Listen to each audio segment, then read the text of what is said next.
नमस्कार दोस्तों, कैसे हैं आप सब। उम्मीद है सभी लोग मस्त होंगे, जिंदाबाद जबरदस्त होंगे यार। और जैसा कि आप सभी लोगों को पता है कि कल से आप सभी लोगों के पॉलिटेक्निक प्रवेश परीक्षा का जो पेपर है, जो कि सीबीटी मोड में होने वाला है, वो स्टार्ट हो रहा है। तो आप सभी लोगों के लगातार क्वेश्चन भी पूछे जा रहे हैं और ये भैया मेरा बताना दायित्व भी होता है कि आखिर में आप पेपर के दिन क्या लेकर जाएंगे, क्या नहीं लेकर जाएंगे।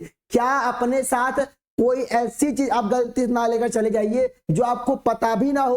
होता क्या है कि हम ट्रेवल करते हैं और ट्रेवल करते टाइम बहुत सारी ऐसी वस्तुएं होती हैं जो हमारे जेब में पड़ी रह जाती हैं और अंदर जाते टाइम अगर चेक में पकड़े गए तो भाई साहब तरह तरह की प्रॉब्लम आती है। तो उस प्रॉब्लम से बचने के लिए आपके साथ कोई ऐसा इशू ना हो, इस पूरे वीडियो को देखने के बाद ही आप ये भाई साहब अपना प्लान बनाइएगा कहीं जाने का। ठीक है ना। चलिए शुरू करते हैं बिना किसी देरी के अपना ये लेटेस्ट वीडियो। ध्यान रहे टॉपिक ही होने वाला है कि क्या क्या लेकर जाना है। पहले सुन लेते हैं कि आपके पास वो कौन कौन से जरूरी डॉक्यूमेंट है जो होने चाहिए। देखो ये जो पूरा वीडियो बताऊंगा मैं, ये मान के चलो कि आपके लास्ट काउंसलिंग तक जाने वाला है पूरा का पूरा। सबसे पहली बात आपके पास क्या होना चाहिए, सुनिएगा बहुत गौर से सुनिएगा ये पॉइंट। पहला, क्या आपके पास आपका आधार कार्ड होना चाहिए। क्या आपके पास आपका क्या आधार कार्ड होना चाहिए। और ये तो आजकल सबके पास हो, ठीक है ना। आधार कार्ड कंपलसरी है। सभी भी जितने भी बच्चे जा रहे हैं एग्जाम देने, आप लोग अगर एग्जाम देने जा रहे हैं तो आप अपना आधार कार्ड लेकर ही जाएंगे।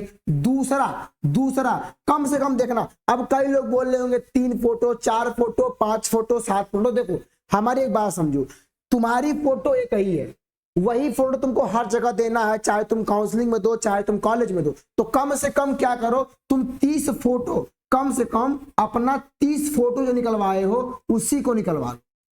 30 फोटो फायदा तुम्हारा ही होगा। इसमें तुम्हारा पूरा का पूरा जो पॉलिटेक्निक का 3rd ईयर तक का पेपर है निपट जाएगा। तो 30 फोटो कम से कम क्या आप सभी लोग निकलवा लीजिए। अब 30 फोटो में से कम आप अपने पास कितना 5 फोटो लेकर चले जाइएगा। अरे लेकर चले जाओगे तो क्या कोई दिक्कत थोड़ी हो जाएगा, बिल्कुल नहीं। तो आप अपने पास अपने जेब में 5 फोटो रखेंगे क्योंकि वहां बायोमेट्रिक होता है। देखो यूज वो एक ही 2 करेंगे, लेकिन अपने पास भाई साहब बैकअप पे रख लेना, ठीक है ना। क्या पता भाई कोई फट गया या कोई दाग धब्बा तरह तरह की प्रॉब्लम आती है, तो आप थोड़ा सा बैकअप में 5 फोटो अपने साथ क्या लेकर जाना। दूसरी चीज, क्या सर हम अपने साथ पेन लेकर जा सकते हैं।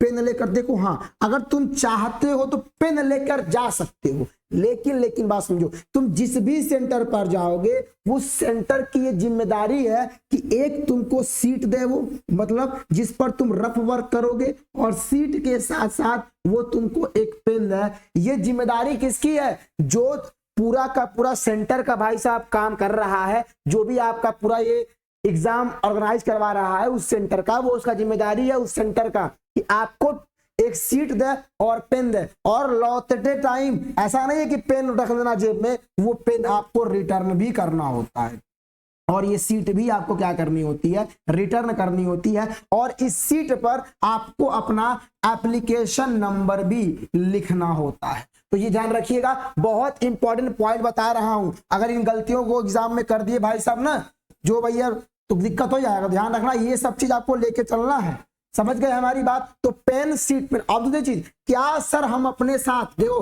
कई बच्चे ना बेल्ट पहन के जाते हैं, तो आपको बेल्ट पहन के नहीं जाना है, ठीक है। दूसरी चीज ये देखो कोई बताया नहीं होगा। दूसरी इसके बाद बेल्ट के बाद, क्या सर हम हाथ में कोई स्मार्ट वॉच तो दूर की बात, तुम अपने हाथ में एनालॉग वॉच भी नहीं लेकर जाओगे। तुम अपने हाथ में क्या एनालॉग वॉच जो है, कौन सी वॉच सर, जो हमारे पास हमारा एनालॉग वॉच है, हम इस एनालॉग वॉच को भी लेकर नहीं जाएंगे।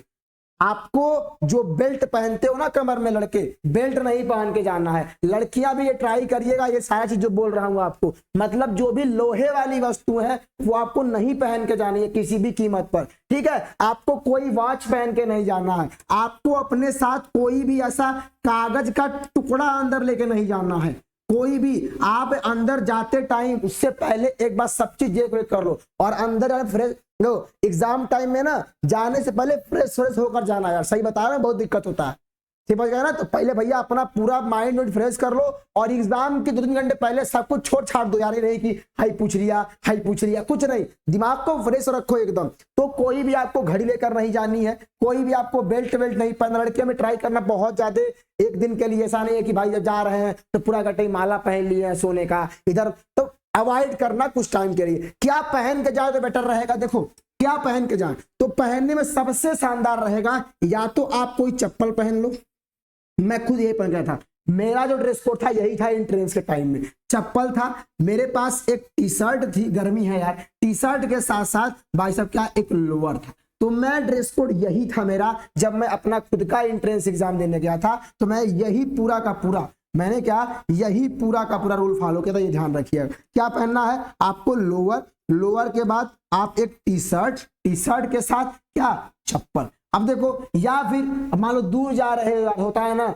या चप्पल लोअर पहन के जाओगे, तो लोअर नहीं तो जीन्स पहन लो, लेकिन ध्यान रहे जीन्स में बहुत ज्यादा लोहे के बटन ना हो, फिर दिक्कत तुम्ही को होगा, हमारे बता दे रहे हैं। जीन्स के बाद जो आप शर्ट पहनना ऊपर, ऐसा नहीं हो कि बहुत गर्मी वाला पहन लियो, अंदर में गर्मी होगी, पता नहीं एसी लगा रहा है नहीं लगा रहेगा, हर सेंटर थोड़ी एसी लगा रहता है, तो ये ध्यान रखना। तो उस तरह की व्यवस्था करके जाना, आप जो भी कपड़ा पहनना हल्का कपड़ा पहनना। टाइम कम होता है, इसका यूज ज्यादा करना होता है, इसका यूज नहीं करना होता है, इस खोपड़ी का यूज करना है। तो इस खोपड़ी में गर्मी ना हो, सही ठंडा रहे, तो एक क्या करना आप देखो, एक जो ट्रांसपेरेंट बॉटल आती है, एक क्या जो आपकी ट्रांसपेरेंट बॉटल आती है, सुनना, एक क्या आता है, एक क्या आता है हमारा सर, ट्रांसपेरेंट बॉटल आता है। आप लोग देखे होंगे, मैं सब बता रहा हूं, सुन लो हमारी बात। ट्रांसपेरेंट बॉटल मतलब जो आर पार हमको दिखता हो, उस ट्रांसपेरेंट बॉटल में आप पानी लेके जा सकते हो। ट्राई करना, ठंडा पानी लेके जाना, दिमाग ठंडा रहेगा। मतलब ये सब चीजें मैं खुद किया था और सब चेक होगा। आप गेट पर जाओगे तो पूरा स्कैन किए जाओगे आप, इसके बाद गेट पर तो स्कैन होगा ही, साथ साथ अंदर जाने के बाद वो मशीन लगी रहती है, वो भी चेक करेगी, और अंदर आपका बायोमेट्रिक भी होगा। मतलब एग्जाम देते टाइम आपके पास कोई लेडीज या फिर कोई जेंट्स आएंगे और आपका बायोमेट्रिक लेंगे, और बायोमेट्रिक के टाइम ही वो आपसे आपका फोटो मांगेंगे और चिपकवाएंगे।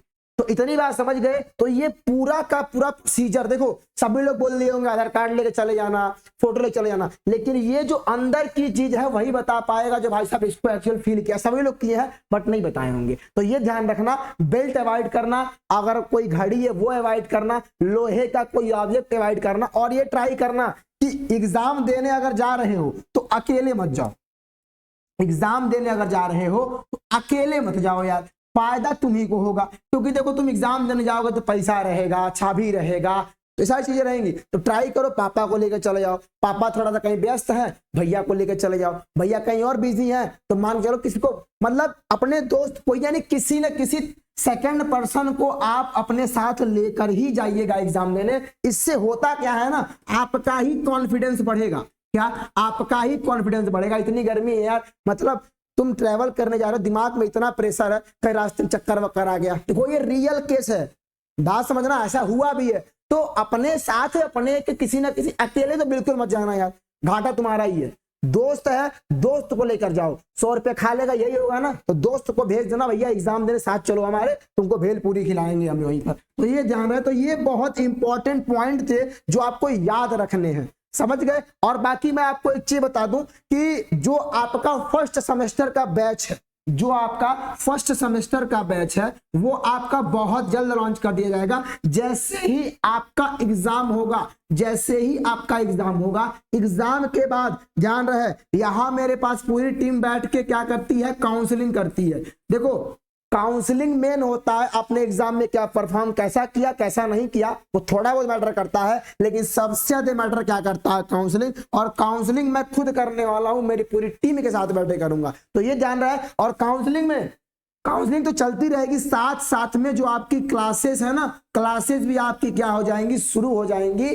किस चैनल पर? Semester point by Anurag sir पे, जो आपके फर्स्ट सेमेस्टर की क्लास है वो शुरू हो जाएगी। क्योंकि जो आपके बीटीयूपी सेमेस्टर एग्जाम है वो दिसंबर से पहले भी खत्म हो सकते हैं, क्योंकि बीटीयूपी आपका एग्जाम बहुत पहले करा रहा है। और बता दूं कि बीटीयूपी के फर्स्ट ईयर में फर्स्ट ईयर में ही सबसे अधिक बैक देखने को मिलती है। तो बैक ना लगे इसलिए आपको पहले से पढ़ना पड़ेगा।